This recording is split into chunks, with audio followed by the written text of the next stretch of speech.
Yay!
Welcome back mga kaaldab. Ito na naman po ang inyong lingkod, si Mr. Destiny. At magbibigay po tayo ng pinakamainit na update po ngayon sa social media mga kaaldab. Ito yung pinaka latest video nga po na inilalabas ni Ibiang mga kaaldab. At ng mga taong, alam nyo na, pagpo-promote nga po ng Topak sa Fantastic Fest mga kaaldab na hindi naman po talaga kinakagat. At syempre, sabi ko nga po sa inyo dito po sa channel ni Mr. Destiny, 101% updated po kayo. Dito may kita nyo na talagang parang literal, di po ba? Nakikita nyo mga kaaldab, halatang halata po na hindi po talaga. Kasi kung mapapansin nyo yung camera, kumbaga makulit, tapos kung babalikan nyo si Mengay, eto mga kaaldab, para lang po for the record. Kumbaga hindi nila matutok mga kaaldab kay Main Polkerson. Kung titignan nyo, di po ba? Parang may mali, di po ba? Kung titignan nyo yung mukha ni Congressman Spotted, di po ba? Yung mukha ni Mengay, parang, although sabihin na natin na kakaiba, di po ba? Tapos ang daming bukol ng katawan ni Mengay. Halatang halata di po ba? Pero gaya ng sinabi ko, sino naman kasi maniniwala sa mga pinapaliwanag natin, di po ba? Yung dibdib ni Mengay. Sa bagay mga kaaldab, maraming bitter, maraming magsasabi ng ganito, maraming magsasabi ng ganyan. Kaya nga po ayaw nilang itutok kay Mengay.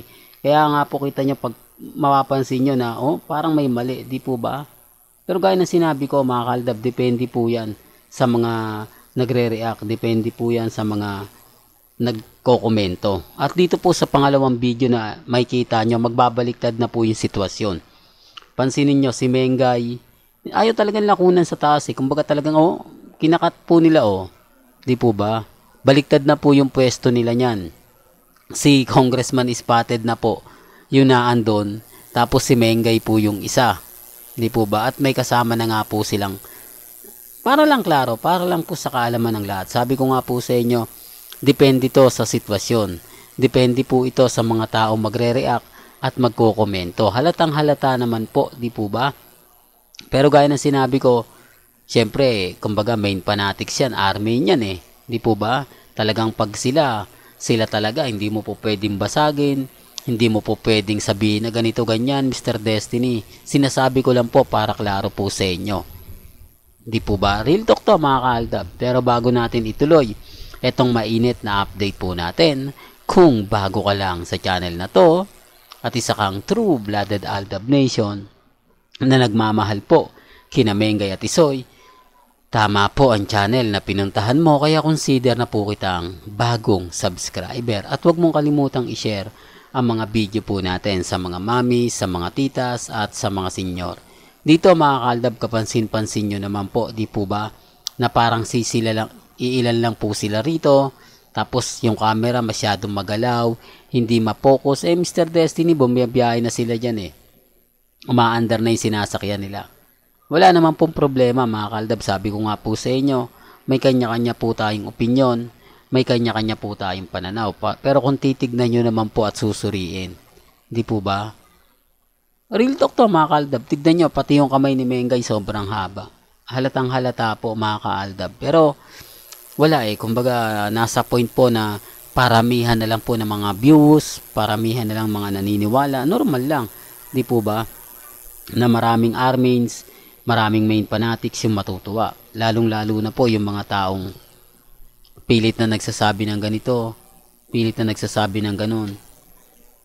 Alam niyo, sa totoo lang po mga kaaldab, depende na lang to sa mga magre-react, depende na lang to sa mga taong magkokomento. Ang sa akin lang po, kung ano lang yung latest, kung ano lang yung trending, dun lang po tayo.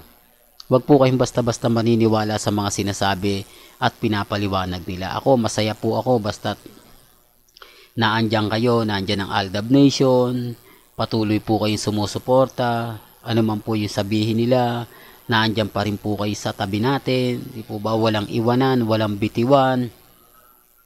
Bagkos talagang kampante lang tayo. Although marami po talagang nagre-react, marami po sa atin nagpapadown. Nako, tigil mo na yan, Mr. Destiny. Tapos na yung boxing, tanggapin nyo na yung katotohanan, mag-move on na kayo. Ang dami nilang sinasabi. Pero nasan nga po ba yung kilig dito? Bakit laging may raming kasamang alalay si Congressman Spotted? For the record lang po. Hindi ba pwedeng sila Mengay, sila Congressman Spotted lang yung makikita mo magpo-front, sila yung magbibigay ng update sa kanilang social media account, sila yung talagang gumagawa ng video, yung sample lang po, katulad po nga po kay Maha at kay Rambo, issue na naman yan, Mr. Destiny, binabanggit mo na naman yan. Kumbaga, ikaw talaga mahilig kang magpare sa isa, iba naman ang relasyon nila Maha at ni Rambo, talagang nakasetup na yan, ganito ganyan, hindi naman congressman si Rambo, kaya normal lang yon. Si Maha, hindi naman masyado maraming trabaho, may ano po i-remind ko lang, meron po siyang open 24/7 kasama si Bossing Big Soto. Pangalawa, may show siya sa TV5, kasama niya si Aura. O, paano nyo sasabihin sa akin? O, paano nyo ipapaliwanag po sa akin na hindi po sila busy, hindi po sila o wala pong mga commitment? Di po ba? Si Mengay, isa lang, E80 lang. Pero alam naman po nila na magbabakasyon. Bukod dun, wala na naman po ibang project. Di po ba? Para lang klaro, para lang po sa kaalaman ng lahat. Sabi ko nga po sa inyo, dito naman po sa channel ni Mr. Destiny, 101% updated po kayo. Ano man po yung mga nababasa ninyo, napapanood po ninyo, napapakinggan po ninyo, okay lang yan. Ang importante lang po, updated po kayo. Well, hanggang dito na lang po yung updates natin. Kaya kung gusto nyo pa po ng pinaka-latest at sariwang update, abay tutok lang po kayo sa channel ni Mr. Destiny para updated po kayo sa mga bagong video po na ilalabas po natin. Salamat po sa panonood at pakikinig.